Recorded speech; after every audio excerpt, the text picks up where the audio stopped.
For years, I've seen how unhappy so many lawyers are. And so the Authentically Speaking business was all about trying to help those lawyers. And I think for me, even within the firm that I was working with, I just wanted to be able to help.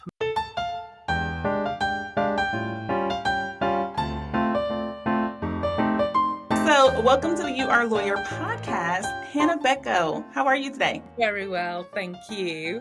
When I saw your information form come through, I was like, yeah, of course I want to talk to you. You've done so many incredible things. So, where are you located? So I am in the UK, just below Manchester. Okay. And what's your background? How did you decide to become a lawyer or a barrister?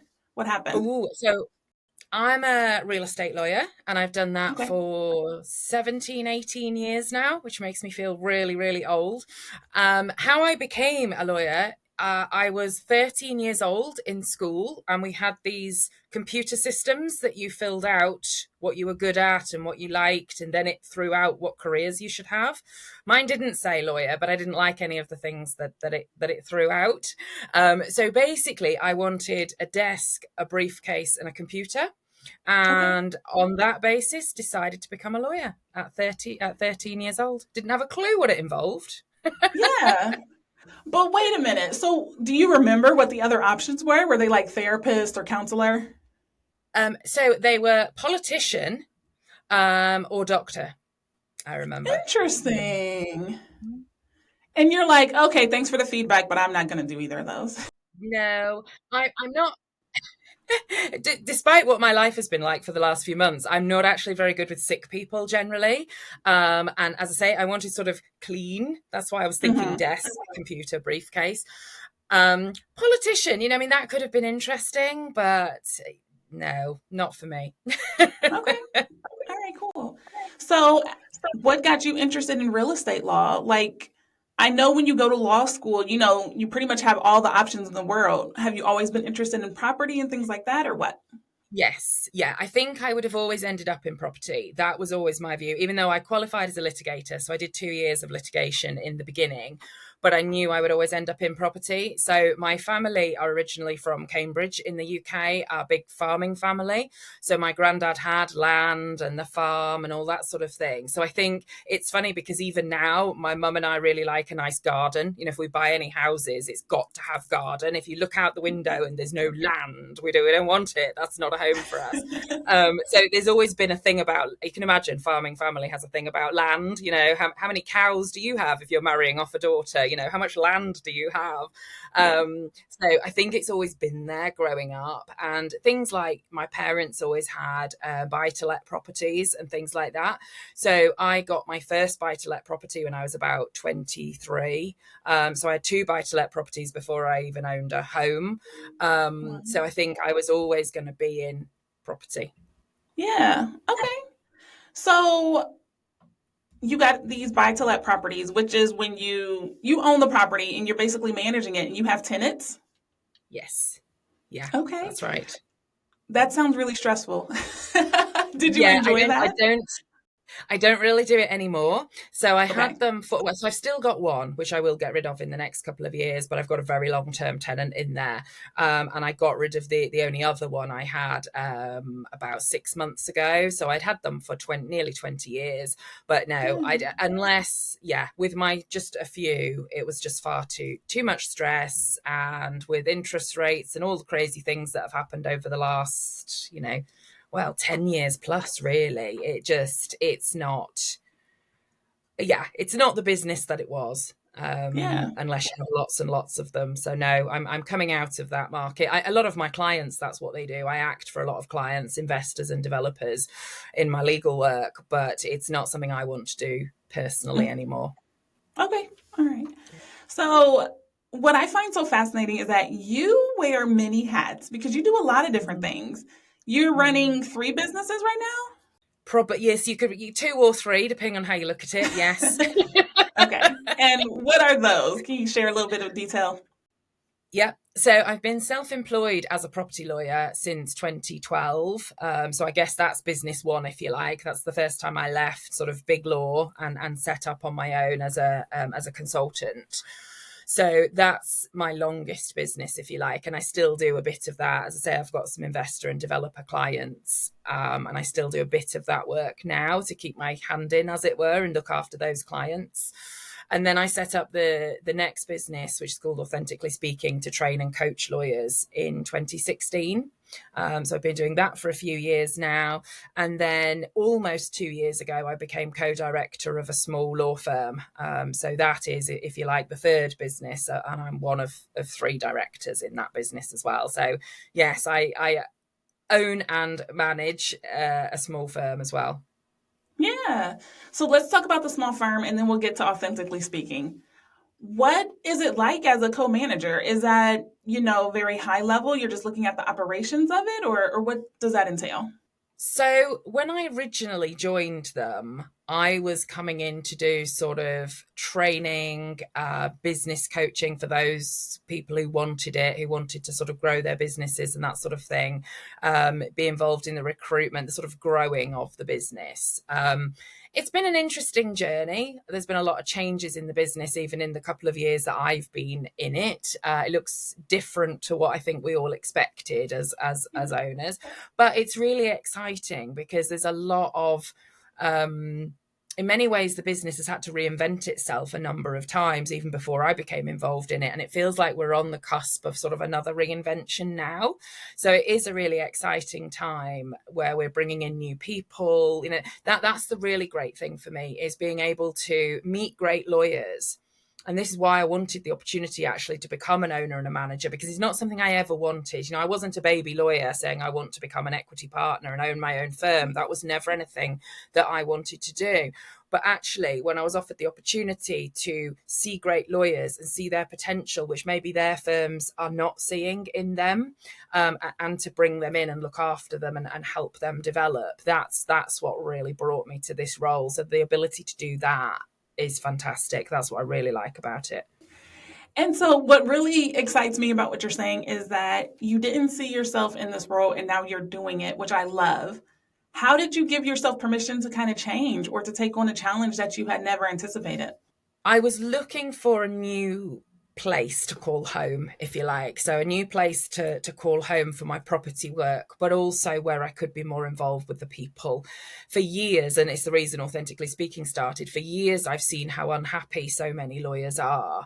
And so the Authentically Speaking business was all about trying to help those lawyers. And I think for me, even within the firm that I was working with, I just wanted to be able to help more. It's one thing to help as many lawyers as I can, sort of outside my own firm, but within my own firm, to be able to help people is something different. And so in a way, I'd spent a couple of years probably on the lookout for the right thing where I could make a difference. And so when this came along, it was the right thing to do. Mm. Okay, I love that. So, authentically speaking, you are training, you're doing public speaking, and then you're also coaching. I love it.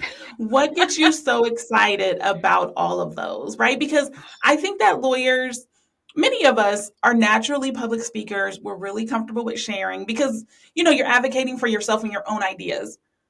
Which of those three do you absolutely love, or do you love them all equally, or let's talk about it? So I love speaking, and that isn't something I always knew. It's something I'd known as a young child, but then I'd Yeah. forgotten as I joined the world and got older. But when I sort of had my, if you like, I don't know, crisis moment, epiphany moment, maybe we all have one or two of them in life, and I looked at what I was doing and my stress levels and asked myself, what do I actually want to spend time doing?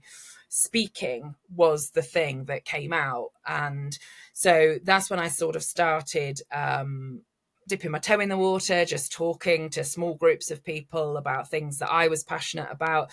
And what that evolved into quite easily was particularly women lawyers. There was a lot going on sort of 2017, 2018, 2019, but before lockdown, really, a lot of events that were for women lawyers and talking about gender pay gap and, the leadership gap at the top and why women were leaving law at 8 to 10 years qualified and things like that. So a lot of events sort of evolved into talking about those things, which I was really passionate about because I am one of those women. I thought about leaving so many times when I had a family.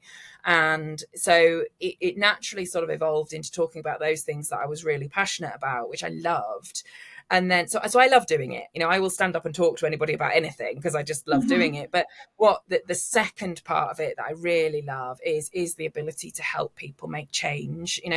So many, as I've said, so many unhappy lawyers out there, but they don't think they have any other option. They think this is how it has to be. I've accepted this. There's nothing else I could do. There's no other way to do it. So I have to accept that I'm just never going to be very happy.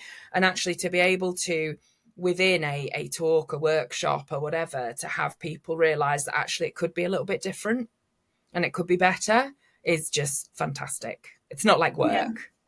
Yeah. I love that. When I was younger, I remember all of my, reports when I was in secondary school. Kyla's fantastic. She does her work, but she will not stop talking. She will talk to the wall. And I was like, yeah, I would. Yeah. I've always been a storyteller. I've always been a writer. I've always been the person that's like, how was your day? Oh, well, first we did this, and then I had this for lunch, and then I shared my this. And my mom's like, I just wanted you to say good, right? I didn't want the whole rundown. Yeah. My reports were the same. My reports were the same. Yeah. Hannah's very good if she'd stop talking.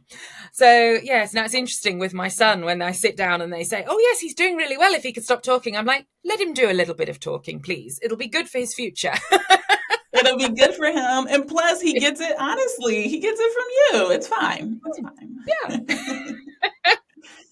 So being a paid speaker and a public speaker is one aspect, but also usually when you're a really good storyteller, you're a really good teacher and trainer, right?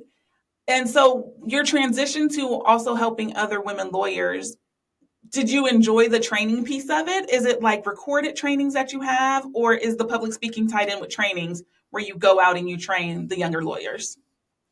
So all of those things. Okay. I do have some recorded courses, and I do sort of do live ones with recorded elements and all those sorts of things. But yeah, my favorite is to get up in a room, definitely, without a doubt, is to go and do the training. And I think this is why the coaching works really well for me with it. Because when I am doing training, it's a bit different with the speaking, although I do try and have a lot of interaction even with speaking. It just depends, how long you're there for and all that sort of thing. But with the training, I can bring in the coaching. Because as you can imagine, what us lawyers are like. The minute you suggest something confronting to them, it's no, that's not possible. I couldn't possibly do that, When actually the coaching part is then, well, okay, let's look at that. Why do you say that? Is it true? Is there a way this could work for you? And that's what I really like. It's not sort of standing up there just lecturing. And telling them things that they could get from YouTube and they could get from a recorded webinar and all that sort of thing. That's the difference for me, is the lived experience and put this into practice, not just for me, but for thousands of other lawyers that this works for. And to, as you say, tell the story in a way that they listen, but also to be able to make it work in their life individually. That's the powerful bit for me. Yeah. So I'm listening to you and I'm seeing how they all like interact seamlessly, right? You're speaking, you're training. So you're speaking to other people by training. You have the recorded videos, which you had to speak on when you recorded those. But then if you want a deeper level or a deep dive, you can then come and participate in the coaching. And that's when I'll actually walk you through all of the other stuff. I love it. Okay, cool. So the title of your company, Authentically Speaking, where did that come from? Or was it like a fantastic marketing person who was like, I think this is what you're doing? Oh, I'd love to tell you it was. Wouldn't that be a good story? No. In fact, one of my first business mentors, who was a lawyer herself, hated it. She tried so hard to talk me out of it. She said, what on earth is Authentically Speaking? How are lawyers going to know, or law firms going to know what they're buying? And, if I was starting again, maybe I wouldn't do it now. But, it's 6, 7, 8 years old now, and people know what it is, and so much has spun off it. But at the time, where it came from was, it was my journey to find my authentic voice, which had been silenced through bullying and things like that at school. And so I'd gone on my journey to find out who I was authentically. And that was so powerful. Like, people thought I was good before, but then to bring that in, it was like this explosion that was always there, but I'd kept a lid on it, a lid on it. And so for me, it was a combination of me finding my authentic voice, but then taking that out to help other people do the same thing, to be more authentic at work, which I know has become a big buzz phrase now. Everybody says it, but 8 years ago, not everybody was saying it, but I was saying it. Be your authentic self at work. It's not that simple, I know that, and I have whole bits behind that, but that's the principle. Is let's improve our mental health, well-being, happiness, but also how good we are, good we are with clients, with our team members, with everybody else, when we're more ourselves. Yeah. And, even though it is such a buzzword now, authentically and being authentic looks different in different environments. When you're a newer lawyer, authenticity might look like being honest about your workload and being overwhelmed, or asking for additional projects. And then when you're 8 and 10 years into your legal career, being authentic looks completely different. So I think I still like the title. Thank you. Yeah, it's I think it works. It starts conversations now, at least. As I say, it wasn't being talked about before, but it is now. But no, so we were talking about the title of your business. My business is actually called Skip the Boring Stuff. And people were like, "But what does it mean?" And I'm like, "It's anything that's boring. Give it all to me, right? Take all of your boring stuff with podcasting and creating and put it onto my plate, and you're fine." And so I'm hoping that the name sticks, similar to like how yours is stuck. And 8-10 years later, it's just like, that's the brand. Now this is just the brand. Just deal with it. So, yeah. Yeah. No, I think you're right. There's one thing you can do at the beginning is that's what they'd said to me. Do what it says on the tin, like call it coaching for lawyers. Right. So, nah. And I mean this as a compliment. You've been a rebel your whole life, even to when you took that quiz and was like, I'm gonna do something else. So yeah, of course, exactly. Yeah. Which is, it really is speaking authentically, even about yourself, right? Because you're like, I'll take in your guidance, I'll take in your counsel, but then I also want to do the thing that I really believe in, and that's advocating for yourself. And a lot of people can't do that. So that's definitely a strength. I think so. It comes down to the whole issue that I find most fascinating about working with lawyers is that they actually often have a lot of low self-esteem and low confidence. And, the outside world would be like, what are you talking about? Watch Suits, watch all these. They're full of confidence. I mean, no, that's not the reality, not for most. No, it's very true. Even if it does end up being your reality, you still didn't have very much preparation for that. Because I worked in a big law firm where we had the fresh flowers and $1,000 suits, just like the show Suits. And it still wasn't the same, right? It just still wasn't. So your legal career is what you make it. And if you need help with that, that's when you reach out to a coach and someone like you that can help a lawyer learn how to speak authentically. So I love it. Oh, thank you. Yeah, no, I totally agree. Because when I hit that point of sort of almost burnout, chronic stress, can I do this anymore? There was nobody in law that you could go to. I had to go outside law to other business owners, business groups, find business mentors, business coaches, because there just wasn't anything at the time in legal. And so that's why I thought, well, there's clearly a gap there. Yeah. And so do you work with lawyers only in Europe or in the UK, or will you work with international lawyers as well? No, I do some training and coaching internationally. I have done some speaking internationally, which is very exciting as well. Yeah. But yes, it certainly seems to be a universal issue. The stress, the burnout, the overwhelm, all that sort of thing is pretty much universal in most countries for lawyers. Okay. All right, great. So, Hannah, would you tell the audience where they can find you, whether or not you're on social media, all of that good stuff? Absolutely. So I'm very much on LinkedIn, or normally very much on LinkedIn. Absolutely my favorite platform. So very much you can find me on there. And also I have a website, authenticallyspeaking.co.uk. And my book, The Authentic Lawyer, is on Amazon. So any of those places. Yes, and we didn't talk about that. I'm so sorry. Tell me more about the book. Did that come from like a collection of blogs that you put together, or you sat down and was like, I'm writing a book based off of the things that I needed when I was going through this? That's exactly it. 6 years in the making, 3 years in the writing. It was so many people would say to me, how did you change it all? You know, you went from one business, 2 kids, almost burnt out, panic attacks, to 3 businesses, 3 kids, and you work less and you love it. I'm like, it's in that book. Okay, I gotta buy the book. Wait, hold on. I love this. No, but seriously, I do book reviews. And I do nonfiction and fiction books. So I will read it, trust me, and we will do a review because I'm always looking to learn from other people. And that is one of the ways that I speak authentically because when I graduated from law school, I was the expert. I know everything. I'm done learning. I just did intense studying for 3 years on top of my prior university. I'm done. And it took me about 3.5 years to realize I knew nothing. And from there, I've been able to like completely grow and change my entire life because I had to tell myself, okay, you may be an expert in studying law, but that still doesn't make you an expert in being a lawyer. It doesn't make you an expert in pretty much anything. Do you know, I absolutely love that. And you're right. That's when I know whether people are going to listen or not as to whether they are open to that. Because I think you do come across still so many lawyers who do think they know it all, whether it's about how to be a great leader and manager, although their team might disagree, or you know, how to manage stress or not manage stress. And I think it's when we're open to listening and learning that we really grow. Yeah. And yeah, so it's those people that do come and work with me, is those that are open to that. Mm-hmm. Absolutely. This recording now is for season 10 of the podcast.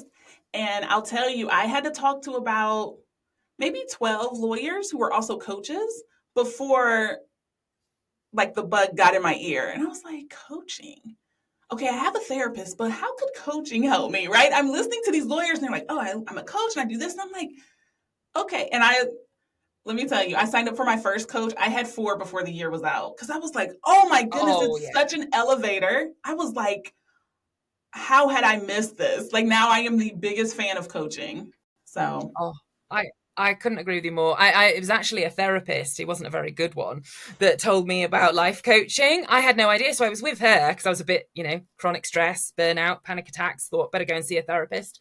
And I think it was in my second session with her. She said, oh, I'm also training to be a life coach. I was like, oh, now that sounds like what I need. Not you, but somebody else. So I'm still grateful to her for that because I'd never heard of it. yeah, thanks for the motivation. Yeah. That's what I need, not just to sit here crying and saying everything that's Yeah. gone wrong. I want to think about the future and how to do things differently. And yeah, as you say, once you've gone to that place, it's it's addictive. It is. And it's fascinating because you can learn from anyone who has done whatever you're about to do that's new, right? Like I had a business coach when I started my business because I was like, okay, I know to get these legal things done, but what about what's next? And then I had a coach from there who would help me scale. Okay, you got 2 clients, but how do you go to 10? Because that's a different level, right? Like there's literally coaches for everything. It's amazing. I love it. Okay, great, great, great, great, great. So, Hannah, I do want to say my last question to you, and I ask every guest this. What would you say to new lawyers, 5 years practicing or less, and law students about what they can do with their law degrees? What they can do with them. Wow, there is so much scope these days that there wasn't. I don't, or we didn't think there was when I qualified 20 plus years ago. So absolutely anything. But yeah, think outside the box. Look at what they have nowadays that we didn't have is things like LinkedIn, YouTube, social media. Go and see, you know, what you're doing, what all the people you interview on your podcast are doing.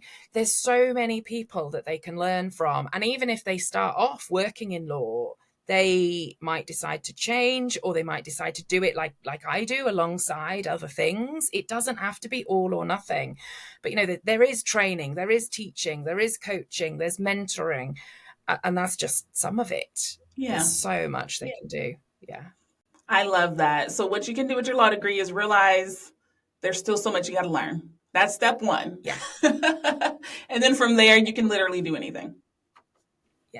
Yeah, there's so many doors open, and I think people don't realize that. They think they're stuck on one path, and they're not. And it also doesn't have to be one path or the other. It can be a bit of that path and a bit of something else. Yeah, I love that. Thank you so much, Hannah. This has been phenomenal, and I know the audience is going to really enjoy it. Oh, thank you. Thank you so much. Yes. All right, thank you. You have a great rest of the day. Bye. Thank you, and you.